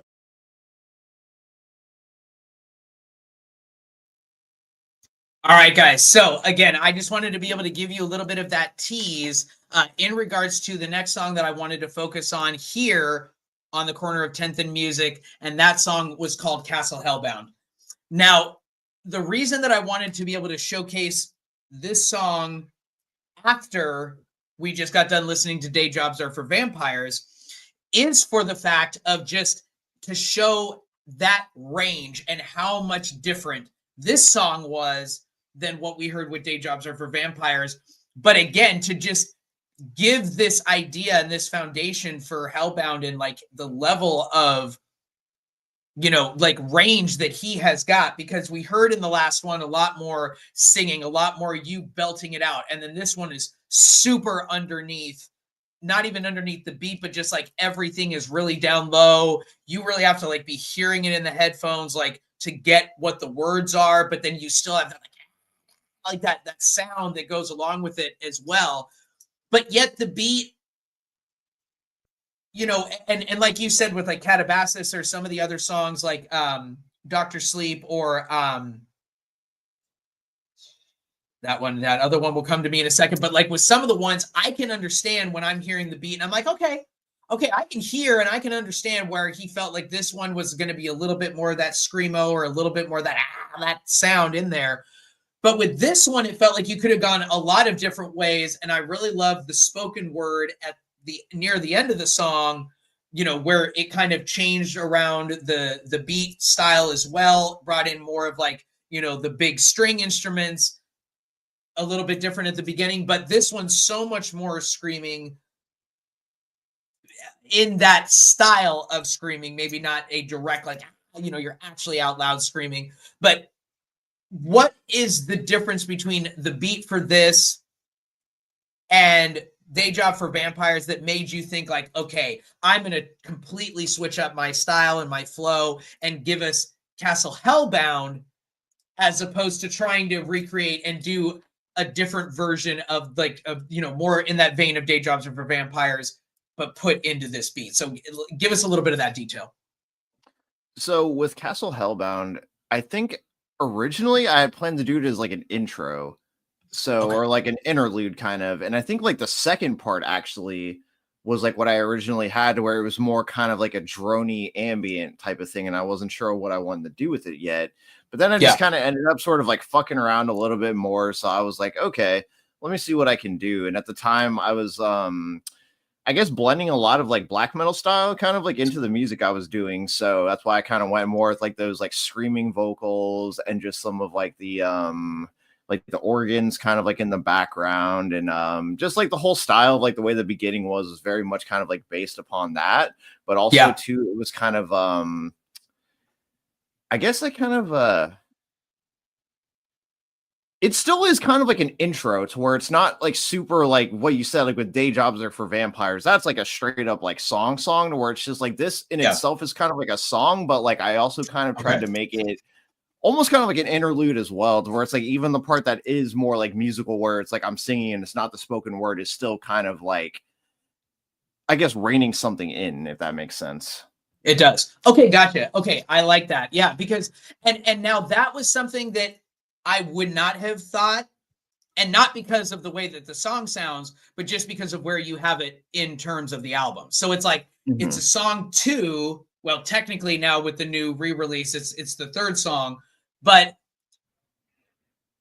if this would have been the intro, then I'm like, okay, I get this as the intro or even the outro. I could have assumed that. But I guess I didn't think of it as being more of like an interlude until you explain that, because of where it was placed in the album. And again, because of how big the album was. This was 5 songs, like What the Fuck is Love EP. Then, okay, yeah, like that definitely makes a lot more sense. But I think with this one, I was like, oh, wow, like he just completely changed up the style. But now that you're saying, oh, trying to be more like an interlude, I can definitely see that. And it makes a lot of sense now that I'm hearing the song again, for the 5th or 6th time. And I'm like, oh, okay, yeah, I can easily understand how this would be an interlude, especially at the end where you have more of that talking word and a lot of that verbiage and that kind of like, oh, yep, what you're trying to mentally get people to focus on or visualize in their mind easily blends itself into the next song as well. So that makes a lot of sense. So let me ask you this then, kind of what we were talking about right before we had started playing the song, and that was how this track is titled off of the name of the album. So was this song the thing that you already had ready to go, that, okay, this is what made the name of the album be called that? Or was this another one that was like, it's kind of untitled, but the name of the album is H3llbound, so maybe I'll call this one H3llbound. Like, how did you decide to actually make a title track on the album, the actual name of the album as well? So I think it's funny too with what you were saying, because originally I think that when I did it, as far as like with the interlude thing, it's like what I tried to do was like, say if I would have done it like with H3llbound, it would have been like that as the intro. I wanted to start it with like a track, like what we were talking about earlier, just to kind of like start with that stronger thing. So I was like, I like having interludes and intros. So a lot of times what I was doing previously on albums was like, I would have it as like the second track, because it would just be like, I like to have something in the intro, but it's just like, instead of starting it directly with the intro, it's just like started off with a really strong track and then kind of like flow into like an interlude. And like with that one, with H3llbound, it was like, I think, because I had done it like a little while ago, so it's like my memory is a little foggy, but I believe I already had the album called H3llbound, so I was like, okay, I want to have like some kind of like interlude or track or something like that that's going to be titled that's going to be kind of more like ambient, because when I was thinking of H3llbound, like it creates like an image in my mind of like it creates like a picture in my head where it's like I want to create some type of atmosphere. So that's why I like had initially started with that second half of the track, to where like I was kind of trying to go with something more like ambient and kind of like, I was watching a lot of things like old vampire movies and shit like that. So I was kind of getting like inspired by that type of like vibe. So I was like, let me kind of like, gear up something like this. But then I was like, okay, it might be cool. I think I was like playing around probably just like in a band lab or whatever, just like with like drum patterns or guitars or whatever on there. And I was like, okay, well, this kind of sounds cool. Let me start putting something together. And then it ended up kind of meshing to where I built it into that track. And kind of just came together like that. Nice. Okay, I like that. And now for the actual album title and then the title of the track itself, was there anything in general like, and I think that, I mean, look, thinking back to your other albums, I can't remember if it's something you've always consistently done or consistently not done, but was there any thought process in regards to, okay, I want to actually have a track on the album that's the same as the name of the album, or was that just kind of how this one came about for this direct album? I feel like for the most part, with most of like the albums I've released, I will try to have like a track with it on there. It's like sometimes like I'll already have the track named and I'm like, damn, that actually would make like a good album title. Or if I'm building an EP or an LP, I'm like, I come up with a title and I'm like, okay, now that I have a title, like I kind of want to have a song in there. Like for the most part, I really will like to have a song in there with the name. But like if like if I end up creating something and it doesn't have it, like it's not the end of the world to me. But like for the most part, like it definitely was intentional to where it was like I wanted to have a track called H3llbound on it. And I definitely I'm pretty sure I definitely made the name before I made the track like of the LP. Okay, gotcha. Okay, that's good to know. Nice. Okay, and then now for this album itself, how so we've got, well, I guess technically you only had the 8 tracks on there when it initially released, and the new intro was for the re-release on SoundCloud. But when you were working on this at the time when you originally released it, how far into the making of the album did it take until you kind of, and then that title and everything started to kind of materialize in the front of your mind, being like, oh, okay, it's just a blank thing. I'll get 3 or 4 songs done. And then it kind of starts to solidify for what you're going to call it. How long did that take for this album to kind of get to that place? Okay, this is what I'm going to call it. And everything else can not just be built off of that, but just at least I know now that's one thing I now no longer have to worry about. It's off my plate. I now know what the album is going to be called when it is fully ready to be released. How long in the process was that for this album? So with this one, I think it more or less was kind of like, I had a few tracks that I was already kind of working on and building to be like, I wanted to create it into an album. So it was like, I kind of was just seeing off the tracks that I was creating, what would be an album title that would kind of be like comprehensive and kind of like a vibe for it. So like with H3llbound, I feel like it kind of just fit the theme for a lot of like the titles of the tracks and what I was trying to create for it. So I was like, okay, it kind of like ties everything together. So I like that. So let me go ahead, title the LP H3llbound. But then at the same time too, I was like, okay, well, I like that title. And I feel like I could definitely create some type of like a track off of it, more or less definitely ambient. Cause like I was saying, I could already kind of envision something in my head for that. So I would say, that's more or less probably how it came about. Nice. Okay. Very cool. Nice. I like that a lot. And I definitely do like that, again, in that idea of intentionality. You know, I don't need to do it on every album, but I do enjoy doing it. Now, I mean, obviously with this new one, like, The Long Journey for Balance. Okay. That's kind of a hard title just because of how long it is. But at the same time, the very first song on the album is called The Journey. So it's like, all right, the whole idea, the theme around everything is this journey you have to take, regardless of whatever it is, to get some level of realization. Like, you don't just wake up one morning and be like, well, realization done. Like, you know, now that's all I need to do. All I had to do is wake up. Like, a lot of times there's a journey. There's, you know, there's a process. There's steps that you take. And I like the fact that you at least have that intentionality of like, oh no, this was on purpose. I wanted it to be this way, blah, blah, blah, blah, blah. So let me bring back up the, SoundCloud.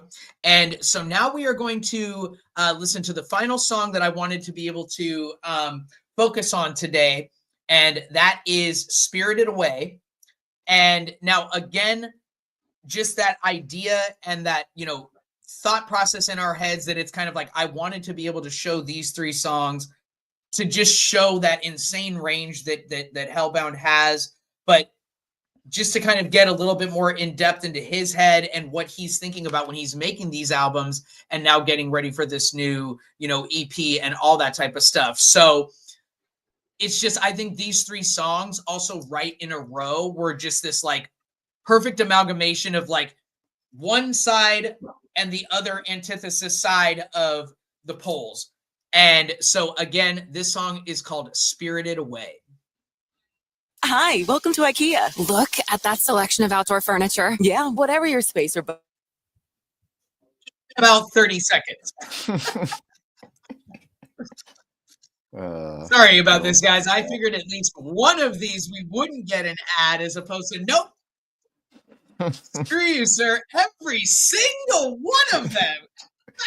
And then, of course, any more SoundCloud tonight after this interview.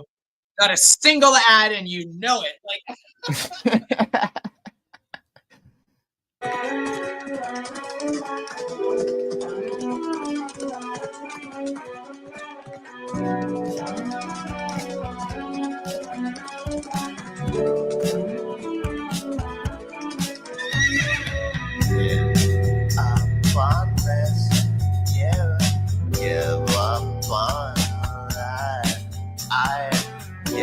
up on everything.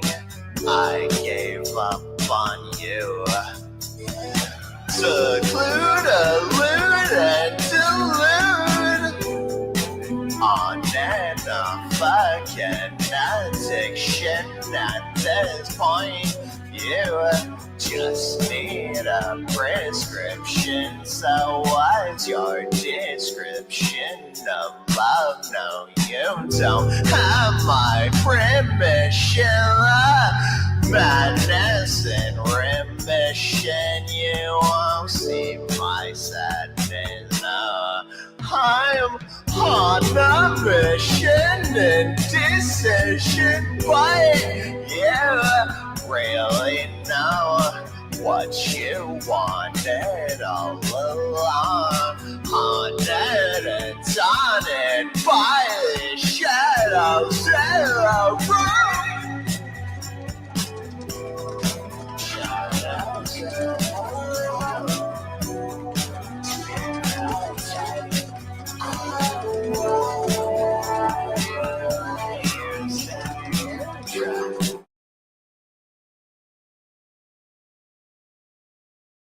All right, guys. So again, just another tease, a little bit longer teases though when we're here on the corner of 10th and Music than maybe on average, but definitely wanted to be able to play that song. And again, that was called Spirited Away. And I wanted to be able to play that one specifically because again, it just sort of, it just sort of shows this perfect circle of all of the different areas that I feel like you get from Hellbound. And even though, yes, Day Jobs Are for Vampires probably gives almost all of it in the one song, that first song, you know, Day Jobs is definitely much more on like a rock anthem. You know, the Castle Hellbound is definitely more of that really like dark, gritty, like just like you are just, you know, kind of like clawing yourself from the bottom. And then this one is a little bit more of that, like, hey, you know what? It's really deep, you know. So guys, if you're listening to, you know, Hellbound stuff after the fact, especially kind of how he talked about when with Malachi's question, like, hey, you know, what's your, you know, one of your big inspirations when it comes to your music? And he was talking about, you know, his mental health and the different places that, you know, he's come from up until this point. This song is really important, at least when it comes to some of that stuff he was talking about earlier. A lot of the lyrics in this song are really deep. They're really like, oh, damn, okay, that's the like you have to like listen to them, but at the same time, it's like, oh man, you are talking some like big truth here on this song and really kind of giving a lot of yourself, you know, and maybe not every single line and just saying in the sense of like, oh, it probably is, but maybe not every line is, oh, this is this direct exact thing that happened to me. But it feels in that same way of a really emotional, slower, you know, hey, I'm just giving you me on this song. You know, you got the rock version, you got more of the darker, scary one, and then boom, like just like a beautiful, and even the name of the song, just Spirited Away. I kind of feel like it is that ethereal. You are just kind of floating on this cloud, but this cloud that, like, you know, does have this really deep meaning, a lot of like intense subject matter going on in the song. So I just wanted to be able to show this one as well, just to kind of, you know, fully bring this whole thing full circle. But for you, Hellbound, when you're making a song like Spirited Away, again, because of, you know, the beat style, but especially because of the lyrical choices and kind of the bigness of, you know, some of the things you're talking about, do you find for you as the artist that a song like Day Jobs is easier to do, or do you find that a song like this, even though it might be a little bit more harder to get into the material because you are having to give so much of yourself, or in general, just it's not, you know, you're not talking about rainbows and bunnies, like it is a little bit, you know, deeper subject matter. Do you find that it's easier or harder for you to write these type of songs? Honestly, I feel like it just kind of comes naturally. Like, gotcha. A lot of my lyrics, like I was saying, I kind of base things like on my emotional state. So it's like, yes, sometimes when I am writing those things, especially if it's like literally in the moment, like sometimes I'll be thinking back on something to where it's just like, okay, that might be a little bit easier to kind of like get out. Not even to say that's easier to get out, but it's just like when you're literally going through it and writing it, it definitely makes it a little bit tougher. But I would say, I guess, like for the most part, I just try to like write what's going on inside of myself. Like it doesn't really come out like easier or harder. It's just like what naturally comes out. So it's just like with a track like Spirited Away, it's just like, I mean, yeah, I did have to kind of like dig a lot into myself. And it's just like, yeah, there are things that are personal in there. And it's just like, even it's kind of crazy because certain things that even kind of came to pass later on, like I was almost like fucking happened in the song of shit that I had written that just sort of like came to be with other people in my life. But yeah, I mean, it's definitely a process and it can be taxing for sure. Like when you are writing more like emotional songs, but it's like for me, I feel like it fucks me up more to not do it. Like that's what I was saying. Like for me, it's like it's therapy towards just like, yeah, I might be going through it. But once I kind of take all those feelings and create it into a song that I'm like, damn, this is good. I'm proud of this. I can stand behind this. It's just such a better feeling than like I had all those negative feelings and I went out and did something destructive or like, you know what I mean? Like just something negative. So it's like, yeah, I might be going through it, having a hard time. And maybe it sounds like a dark song, but it's like, for me, it was something light. And it was something that kind of like helped me get through a darker time in my life. And like, if it's like, you know, something that helps someone else, then that's great too. So yeah, for sure. Well, and I love that. And guys, you know, for everybody that is listening now, all 5 of the people that we have in here, you know, watching the interview actively, but anybody else that comes in later, I mean, hear what he just said and take that in really, really like, you know, far into yourself, that it will mess me up more if I didn't do it. Wow, that is a powerful statement right there, that the idea that like releasing that type of stuff, whether it is anger or sadness or depression or whatever the thing is that you're feeling, it will not help you more to just keep it all inside. I will figure it out on my own at some point. No, you won't. Like, yeah, you'll maybe come to realizations. And are you always going to be at day one every single day? No, but that's such a powerful statement that it's like, oh man, it hurt me even more to not do it. Because then, like you said, you are more likely to try to destroy something because you are in a destructive mood or a negative place in a general way. And what's the thing they say about that all the time? Hurt people hurt people. Hurt people hurt people because they want, it's not that they even want to hurt anybody else, but they don't have a lot of positive things inside of them. So it comes out in that way, even if they don't maybe always mean for it to, or maybe they absolutely mean and are wanting to try to destroy something else because of the fact that they aren't feeling good about themselves or whatever it is. So such a powerful statement right there. It would hurt so much worse if I didn't do it. So I absolutely love that, guys. Hear that for everybody listening right now and paying attention. That was a big deal. So that was kind of all of the music that I wanted to be able to kind of, you know, really focus on and get into today. So obviously we moved away from the corner of 10th and music. We're now here, you know, back at the stage. And so kind of winding it down at this point in regards to some of the direct questions that I had. But I guess I just wanted to be able to ask you as the artist. We're now coming to the end of March in 2025. Quarter one is almost over. We're almost moving into the next set of this year. What does the rest of your 2025 look like? What can we, you know, and again, only with what you're willing to let us know. So I don't want to, you know, don't tell us anything you're not ready to yet. But in general, like, you know, we knowingly have the new EP coming up.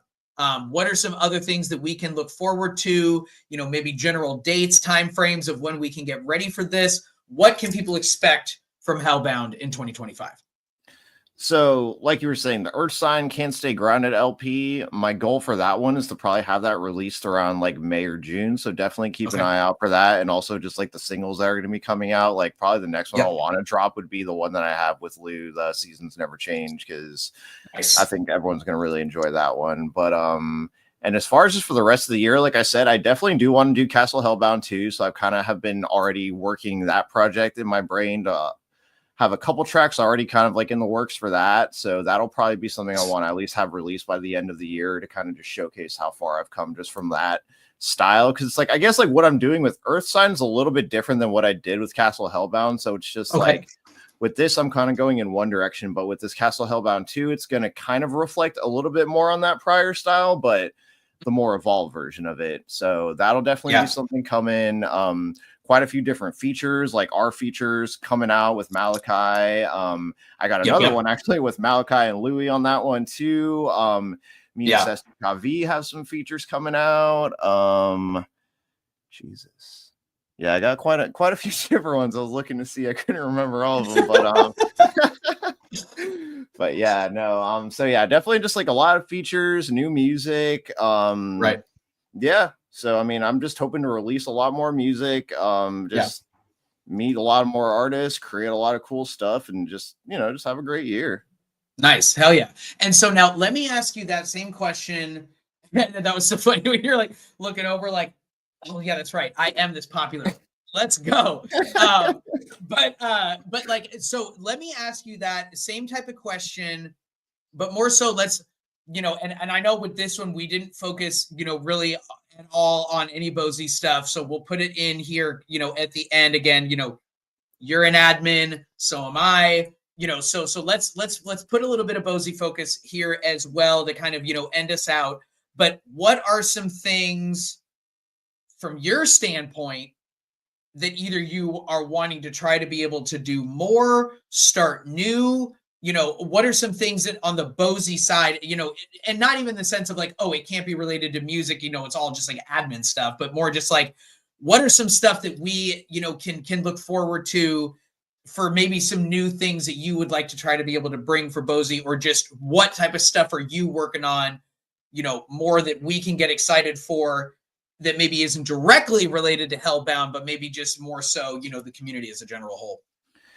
Definitely some art that I'm coming up with. Because like I don't know if anybody saw, I did do a couple like sketches already for like this podcast that is gonna be related to the Bozy world. I can't remember the entire thing, but like the name of it. But like it's like basically like a character for like Lou and Sestu Kavi. I drew those already, so that's definitely something I'm excited for. But also too, like I know like we had talked about this a long time ago, because like I personally, like for me, I love like the visual end of things, like because with Bozy I do like a lot of the creation of like the visuals and all that, but I also love to do like a lot of like art and sketching. So it's just like I think it would be really cool to just like start even just doing like almost like Bozy comics, like in a sense, to where it's just like starting to like kind of like sketch us as comics, just like with little like fucking things or whatever, just little like storylines, even if it's just like pieces, like a page, or it's just like the first one of all like the admins on there or whatever. So just like definitely trying to drive more of that like artistic kind of like behind the scenes type of deal. Cause I'm not like the biggest, most social person, but like, I love art. You know what I mean? Like this is what this is literally what I live for, is like doing art. So it's like, for me, like that definitely would be my bigger push as far as just to be doing more like that artistic stuff behind the scenes, I guess. So nice. Okay, very cool. Nice. I like that a lot. All right. And so those were all of the direct questions that I had, in regards to the interview tonight. Again, Hellbound, I wanted to thank you again so much for taking the time to join me for round 2 of these interviews, probably close to 4 hours that each one of the admins has done in regards to the total time that they have been on one of these interviews with me. Because I think I know Sesti and I had probably 2 or 3 individual rounds of our first live. I think you and I at least had one, go around where it was like, oh, okay, here's the hour. Well, come back in a few minutes when we're ready to go for round 2. So just in general, I mean, thank you so much for taking that kind of time and being willing to sit here and go even more in depth into your story and your music and your talent. But, basically just, talk to the people right now, let them know whatever you would like to let them know. Doesn't even have to specifically be in regards to music, but just, kind of talk to the people, let them know what they should get excited for, or just in general. And then we'll be able to kind of end it off for the night. All right. Well, first off, I mean, I just want to say I appreciate you, RPG. Honestly, I mean, it's real as fuck that you do this. Like, you have great questions. Like, it's just awesome. Like, you're very detailed into it. And like, I just appreciate the fact of you just like checking out the music and just doing this. So first off, I just want to say thanks to you. Like, it's cool. Absolutely. Appreciate the whole Bozy community and just like, you know, the fact that we all promote this and get this together. Like, this is a really cool thing. Like, it spotlights artists and just like, you know, like we give everybody their time to shine, and it's a great community. So I just have a lot of appreciation for all of you. Like, much love. Just, yeah, I mean, I guess as far as just like, you know, just like I was talking about, just I have like my LP coming out. So there's things to look out for. Definitely the Earth Sign Can't Stay Grounded LP will be coming out probably in May or June. So keep an eye out for that. Keep an eye out for all the singles that I'll be releasing that are going to be related to that. There may even be some from Castle Hellbound 2 coming out as well soon. So like I said, I'm kind of just sort of doing it as I go. Keep an eye out for these features. I'm definitely really excited for our feature. Like, I definitely fucking can't wait for that one to come out. But me too. But yeah, no, I mean, I appreciate this. Like, it's real. I love talking about my art, honestly, getting into like these deep dive conversations. Like, it's just really cool. Just like, you know, like hear your perspective, and then just to get mine and just kind of go over the process and just like, you know, everybody else's too. So just, I appreciate everybody's time, like, for sure. So thank you. Absolutely. Well, and guys, and for everybody that is watching, I think we had 5 or 6 at the most. We've got, you know, currently 3 people in here with us right now. So again, thank you everybody that stuck around from the beginning right now until the end of the interview today. I really appreciate that. Again, as I said at the top of the show, make sure and get subscribed to the Bozy World YouTube page. Turn on all notifications so that whenever we are getting ready for, so like I know right now, I've already seen the information go up for Bozy Reviews for Friday. I think that we have the next Bozy Plays one up there as well for the karaoke. So, I mean, just, you know, always put on all notifications so you don't ever miss an episode. This has been episode 21 of Artist on Artist Spotlight featuring H3llbound. And next week we are going to be spotlighting H3llbound again. And then we will be ending out the rest of the admins with Pickle Fingers and Harzan before we are back onto our regularly scheduled programs for all of the new artists that I have not been able to interview yet up to this point. If you guys would also like to get your own interview set up, feel free to hit me up on Instagram or Louis, any one of the admins in a general way. They will get you over to me. Right now, we are scheduling, starting to schedule the new people at the end of April and out after that point. So that will be the time frame. I believe it's the 22nd is well, not the first open one, but the first open one that we have after we get done with all of the admins. So guys, again, just make sure and get subscribed to the channel, turn on all notifications, let us know down in those comments below what song you thought was your favorite that we listened to today. If you have any additional questions that you have for H3llbound, maybe you think about it an hour from now or something like that, feel free to hit us down in the comments or send us a message on Instagram as well, and we can definitely be able to get those answered for you, you know, based off of the interview today. But again, H3llbound, thank you so much for taking the time to join us. Guys, we are at episode 21. I cannot believe that we have been doing this for that many episodes. Next week, we got H3llbound for 22. I can't wait till we're celebrating 50, 75, 100. So it has been an amazing experience up to this point. Thank you, everybody, for tuning in and being here, showing that love and that support. And we will be here again with you next week.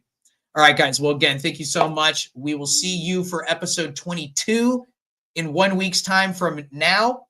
And I will let everybody go. Have a great rest of the night. Peace and love. Much love, everybody. Have a great night, guys.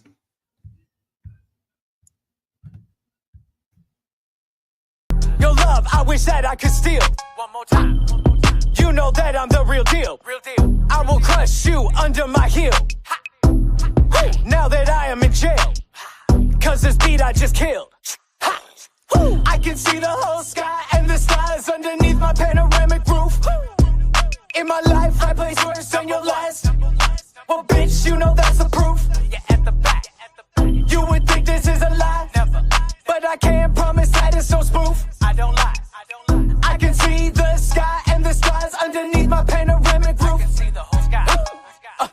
is how you run a team with no sport. Yep. The ball is always in my court. I only see A's on the report. Only A's. Oh, please, miss me with your retort. Miss me. My team is kilos of gold. KOG. We are so big and so bold. Why do you want to try to break it? Never. When you know what the mode. I can see the whole sky and the stars underneath my panoramic roof. In my life, I place first and you're last. Number one. Well, bitch, you know that's the proof.